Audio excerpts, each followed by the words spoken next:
WhatsApp কেমন আছো তোমরা? আশা করি ভালোই আছো। আমি রিজু আবার চলে এসেছি ফাজিল মেমো চ্যানেল থেকে তোমাদের সামনে নিউ ভিডিও নিয়ে। তো তারপরে যে ভিডিওটা ছিল ওই সিনেমাটার নাম হলো ফুল নেব না অস্ত্র নেব। তো সিনেমাটা আমি পরশু রাতে দেখেছি ভালোভাবে, পুরো সময় দিয়ে একদম ভালোভাবে দেখার পর আবারও দেখেছি, দেখে তারপরে এসেছি সিনেমাটার কিছু বিশ্লেষণ দিব।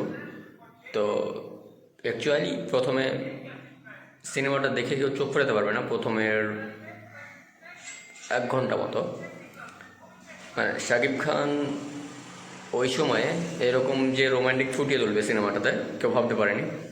আর তাছাড়া ওই সিনেমাতে আসল হিরো শাকিব খানই ছিল, আর আমিন খান সাইড রোল হিসেবে প্লে করেছে। তবে আমিন খানও খারাপ অভিনয় করেনি, ভালোই করেছে। তবে গানগুলো বেস্ট ছিল, শাকিব খানের সঙ্গে যতগুলো গান ছিল শাবনূর সব গানগুলোই বেস্ট ছিল সিনেমাটার। আর সিনেমাটার মিডিলে যখন শাবনূরের বাবা মারা যায় তখন একটু কষ্ট হয়, খুব একটু বলতে খুবই কষ্ট হয়। মানে শাকিব খানের আপা বের করে দেবে, চলে আসবে শাবনূর, শাকিব খানও ভুল বুঝবে, সবাই ভুল বুঝবে তাকে। তারপর চলে আসবে, চলে এসে তারপর ওর বাবা যখন রাস্তায় যাবে সেখানে গুন্ডারা হামলা করবে শাবনূরকে। তখন আমির খান সে বাঁচা যায়, কিন্তু তার বাবাকে চাকু লেগে যায়। তারপর তার বাবা মারা যাবে, আর শাবনূর তার বাড়িতে আমির খানের বাড়িতে থাকা শুরু করবে। আর শাকিব খান তাকে শুধু পাগলের মতো খুঁজে বেড়াবে, এখানে ওখানে ওখানে এখানে, কিন্তু খুঁজে পাবে না। তারপরে একসময় আমির খানের উপর হামলা হয়, তখন শাকিব খান ওকে বাঁচায়।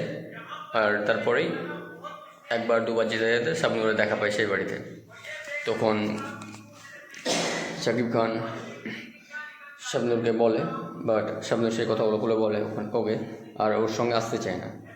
বাট শাবনূর শাকিব খানকে ভালোবাসতো, কিন্তু আসতে চাইতো না। তাদের মধ্যে ভুল বোঝাবুঝি এক সময়, সবার মধ্যে তিনজনের মধ্যে তিনজনের সঙ্গে ভুল বোঝাবুঝি হয়। তারপর আস্তে আস্তে সিনেমার গল্প, এখানে সব যদি বলে দিই তাহলে অ্যাকচুয়ালি হবে না। সিনেমাটা অনেক সুন্দর এবং অনেক রোম্যান্টিক করেছে। শাকিব খান অনেক দুর্দান্ত অভিনয় করেছে, আমির খানও অনেক সুন্দর অভিনয় করেছে, শাবনূরও সুন্দর করেছে। সো আমি ডেসক্রিপশনে লিঙ্ক দিয়ে দেবো সিনেমাটার, সবাইকে দেখে এসো। আর না হলে ইউটিউবে গিয়ে সার্চ করবে ফুল নেব নসুল নেব।